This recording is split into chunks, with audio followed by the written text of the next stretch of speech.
मैं सलाम करता हूं दीपक कुमार को कि उसने उस 70 साल के बूढ़े वकील अहमद की हिम्मत और उनके साथ खड़ा हो गया। यही भारत है। अगर इस तरह के दीपक कुमार के नाम के हमारे हिंदू नौजवान आगे आ जाएंगे तो इस मुल्क से बीजेपी आरएसएस की हुकूमत खत्म हो जाएगी। ये बांकड़े पहलवान जिनके चड्डों में से मोंढे पलट गए बजरंग दल के ये बच्चे ग्रुप में आकर गालियां दे रहे उसको पुलिस के सामने।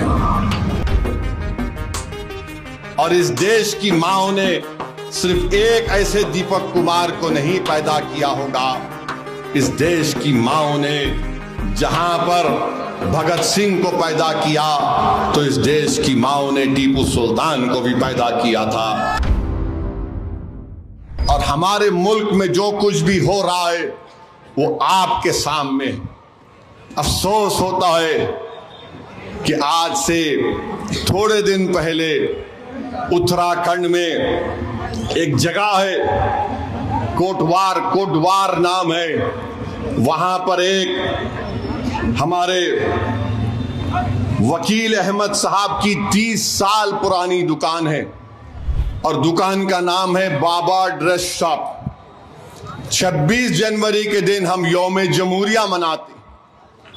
पूरे देश में रिपब्लिक डे या यौम जमहूरिया के तौर पर मनाया जाता है कि हमने उस दिन भारत के आईन को अपनाया था जिसको बाबा साहिब अम्बेडकर ने बनाया था। तो उस दिन उत्तराखंड के कोटवार में वकील अहमद की दुकान पर बजरंग दल के लोग चले गए और जाकर उनको गाली गलौज और डरा रहे थे, धमका रहे थे कि तुम कैसे बाबा ड्रेस शॉप का नाम लिखते हो, तुम बाबा निकालो।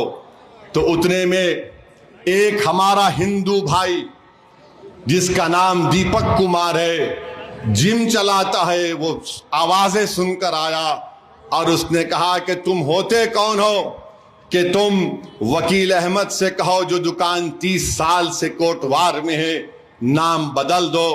उसने बजरंग दल के उन तमाम लोगों के सामने, जालिमों के सामने खड़े होकर उनसे बातचीत की, उनको भगाया वहां से। तो बाद में देहरादून से और दूसरे मुकाम से पूरे बजरंग दल के लोग गाड़ियों में आते हैं और उस दीपक कुमार से जब पूछा गया तुम्हारा नाम क्या है तो उसने कहा मेरा नाम मोहम्मद दीपक है। लोगों ने बोला तू मोहम्मद दीपक क्यों बोला? तो उसने कहा भारत में सब बराबर हैं, जो संविधान भारत का बराबर है। ये बांकड़े पहलवान जिनके चड्डों में से मोंढे पलट गए बजरंग दल के ये बच्चे ग्रुप में आकर गालियां दे रहे उसको पुलिस के सामने। गालियां दे रहे कि तू अपना, तेरा नाम मोहम्मद दीपक बोलता है। पुलिस, हजरत पुलिस बैठ के तमाशा देख रही है। उत्तराखंड में बीजेपी की सरकार है और फिर वो लोग नेशनल हाईवे को रोक देती है घंटे के लिए। उत्तराखंड की पुलिस उनको ऐसा देख रही है कि जैसा उनके दीवान खाने में बैठकर करी पफ खा रहे हैं। नेशनल हाईवे पर बैठ गए और गालियां दे रहे उस दीपक कुमार को। आप बताइए क्या ये रूल ऑफ लॉ है? क्या ऐसे कानून की इज्जत बाकी रहेगी क्या? मेरे अजीज दोस्तों और बुजुर्गों, मैं सलाम करता हूं दीपक कुमार को कि उसने उस 70 साल के बूढ़े वकील अहमद की हिम्मत और उनके साथ खड़ा हो गया।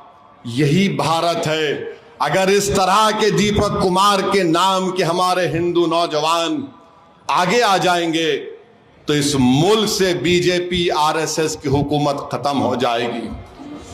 हम उम्मीद करते हैं कि इंशाअल्लाह ताला, मुझे पूरा यकीन है कि आज भी इस देश में और इस देश की माओ ने सिर्फ एक ऐसे दीपक कुमार को नहीं पैदा किया होगा। इस देश की माओ ने जहां पर भगत सिंह को पैदा किया तो इस देश की माओ ने टीपू सुल्तान को भी पैदा किया था। तो मेरे अजीज दोस्तों और बुजुर्गों, ये पैगाम मैं आपको देकर जा रहा हूं कि मजलिस इत्तेहादुल मुस्लिमीन कभी किसी मजहब के खिलाफ थी, ना कभी रहेगी इंशाअल्लाह ताला।